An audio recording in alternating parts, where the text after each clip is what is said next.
السلام علیکم dear students.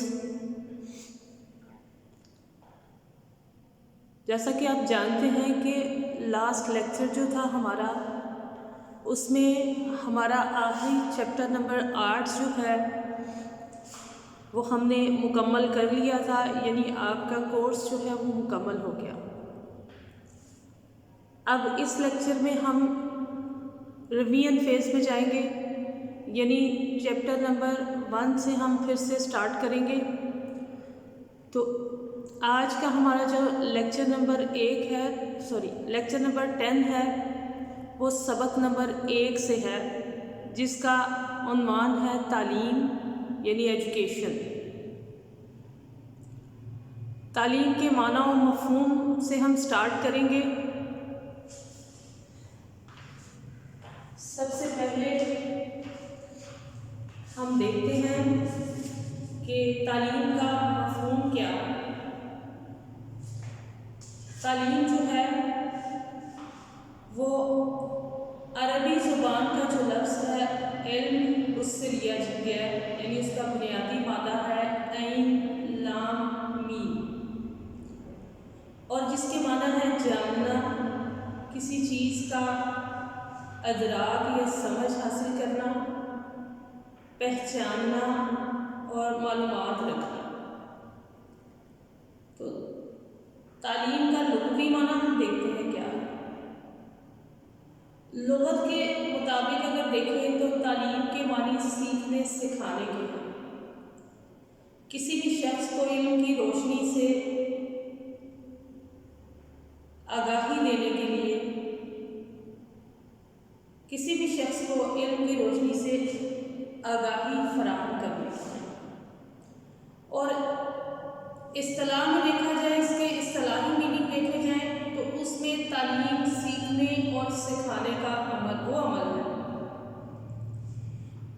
جو اس مقصد کے لیے قائم کیے گئے اداروں، انسٹیٹیوٹس یعنی اسکولوں اور کالجوں، یونیورسٹیوں وغیرہ میں باضابطہ اور منظم انداز سے ایک محسوس لائحہ عمل، ایک اسپیشل پلانر کے تحت ماہرین کی نگرانی میں انجام پاتا ہے.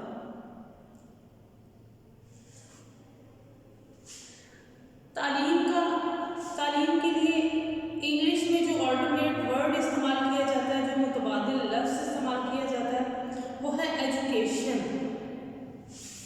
وہ کیا ہے؟ تعلیم کے لیے جو لفظ انگریزی میں استعمال کیا جاتا ہے وہ ہے ایجوکیشن.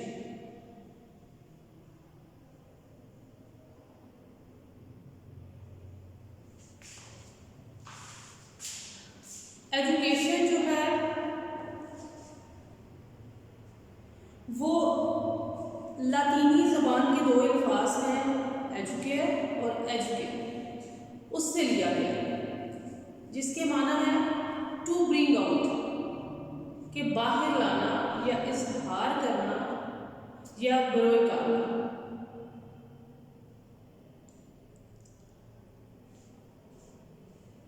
جبکہ ایجوکیٹ کے معنی کیا ہے؟ To bring up, to train, یعنی پروان چڑھانا، نشو و نما کرنا، اجاگر کرنا، تربیت کرنا. تو ایجوکیشن کی اصطلاح انہی 2 الفاظ کو ملا کر بنی ہے، ایجوکیئر اور ایجوکیٹ، ان 2 الفاظ سے ملا کے بنی.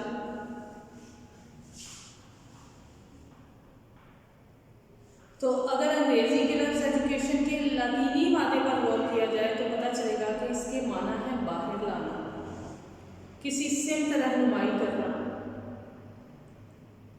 تو اس لحاظ سے تعلیم کا یہ مقصد اخذ کیا جا سکتا ہے، نکالا جا سکتا ہے کہ اللہ تعالیٰ نے انسان کو جو صلاحیتیں عطا کی ہیں، استاد کا یہ فرض ہے کہ وہ ان صلاحیتوں کا پتہ لگا کر ان کی بھرپور نشو و نما کرے. یعنی تعلیم کا عمل بچے میں موجود صلاحیتوں کو باہر نکالنے میں اور نشو و نما پانے میں مدد دیتا ہے.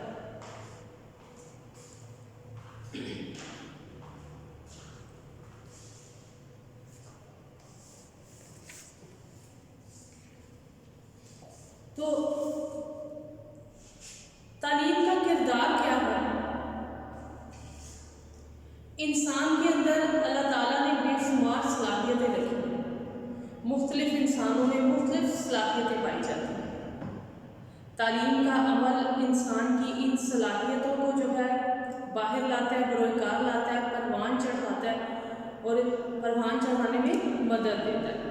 تو تعلیم انسان کی تربیت اور سیرت و کردار کی تعمیر و تشکیل بھی کرتی ہے تاکہ وہ کامیاب اچھے شہری کی حیثیت سے معاشرے میں زندگی بسر کرنے کے قابل ہو جائے۔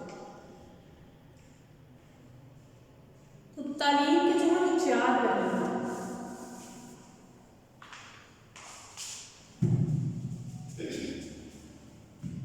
تعلیم کے چار پہلو ہیں، کون کون سے ہیں؟ نمبر 1 ہے متعلم کی صلاحیتوں کا اظہار۔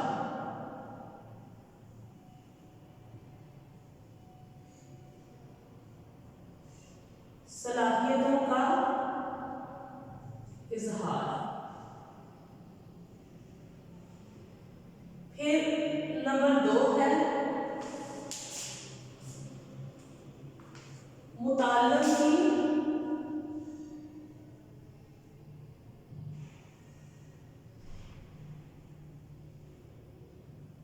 شخصیت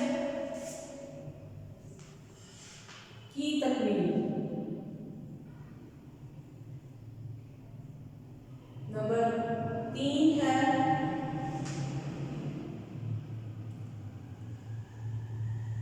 سیرت و کردار کی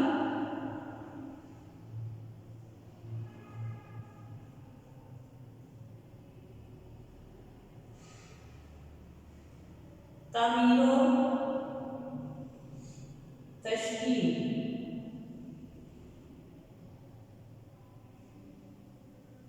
اور نمبر 4 ہے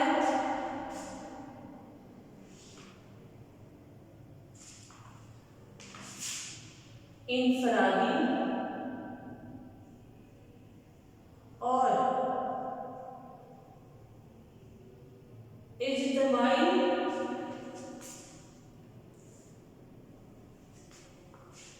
زندگی میں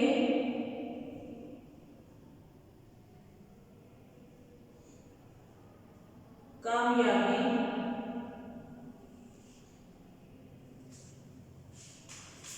کی حیثیت سے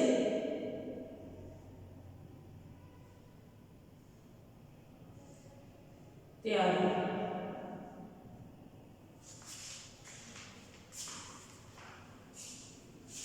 تو تعلیم کے یہ 4 پہلو ہیں جو دنیا کے ہر معاشرے اور تمام افراد کے لیے اہم اور ضروری ہیں، اور تعلیمی عمل کے نتیجے میں کوئی بھی فرد معاشرے میں اپنا صحیح کردار کامیابی سے ادا کرنے کے قابل ہو جاتا ہے اور معاشرے کی تعمیر و ترقی اور تشکیل میں مددگار اور معاون ہونے کا کردار ادا کرتا ہے۔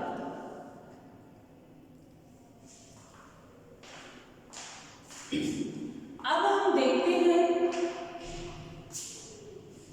کہ مختلف ماہرین جو ہیں، مفکرین جو ہیں، وہ تعلیم کی تعریف کس طرح کرتے ہیں۔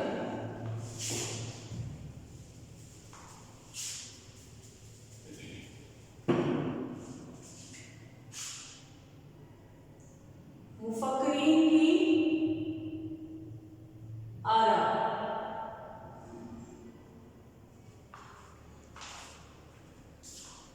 سب سے پہلے سقراط ہے،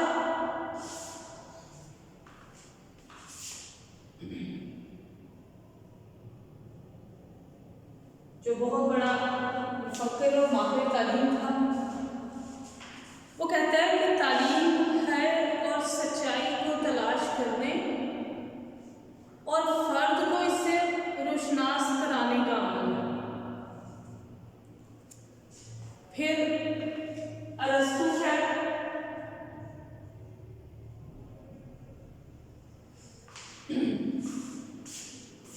ارسطو کہتا ہے کہ تعلیم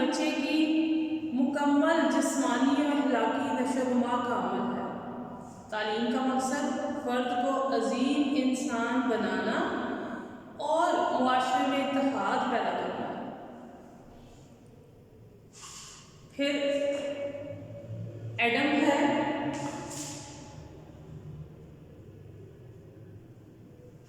وہ کہتا ہے کہ فلسفے کا عملی پہلو تعلیم ہے۔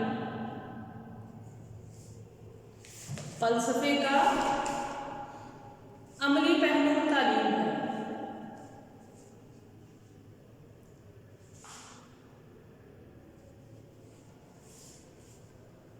اب ہم دیکھتے ہیں کہ تعلیم کا اسلامی مفہوم کیا ہے۔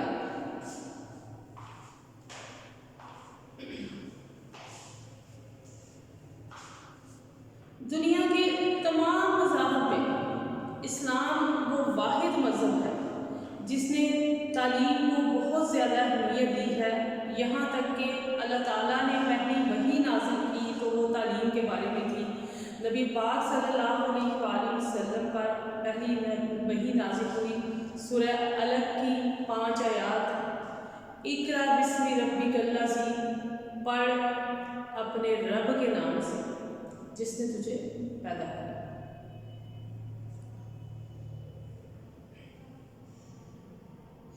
جس طرح اسلام نے اسے حاصل کرنے کی یعنی تعلیم حاصل کرنے کی تاکید کی ہے، وہ کسی دوسرے مذہب میں نہیں ملتی۔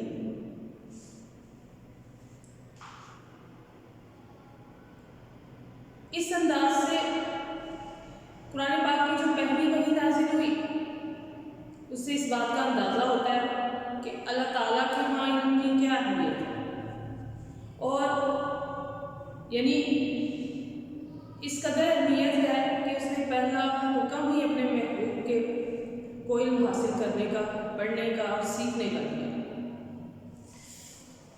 اس کے علاوہ قرآن پاک میں مختلف جگہوں میں ہمیں علم کی اہمیت کے بارے میں آیات ملتی ہیں، جیسے سورہ طٰہٰ کی آیت ہے، اے میرے پروردگار میرے علم میں اضافہ کر۔ سورہ فاطر کی آیت ہے، خدا سے وہی ڈرتے ہیں جنہیں علم بخشا گیا۔ پھر سورہ اعراف کی آیت ہے کہ ہم نے انہیں کتاب دی اور اس کو علم کی بنیاد کھول کھول کر بیان کی۔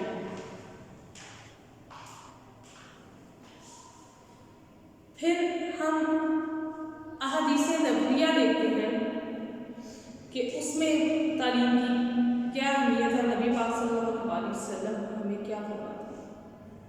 نبی پاک صلی اللہ علیہ وآلہ وسلم کی ایک حدیث مبارکہ ہے جس کا ترجمہ ہے، علم حاصل کرنا ہر مسلمان مرد اور عورت پر فرض ہے۔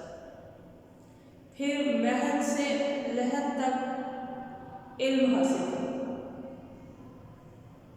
یعنی گود سے قبر تک علم حاصل کرنا۔ پھر علم حاصل کرو، ہاں تمہیں اس کے لیے چین ہی کیوں نہ جانا۔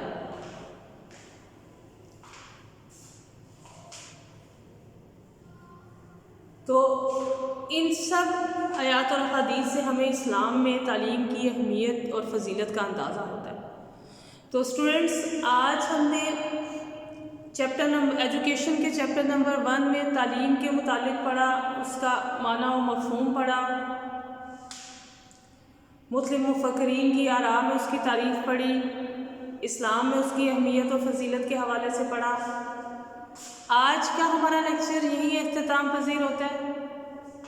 نیکسٹ لیکچر میں انشاءاللہ پھر حاضر ہوں گے۔ اللہ حافظ۔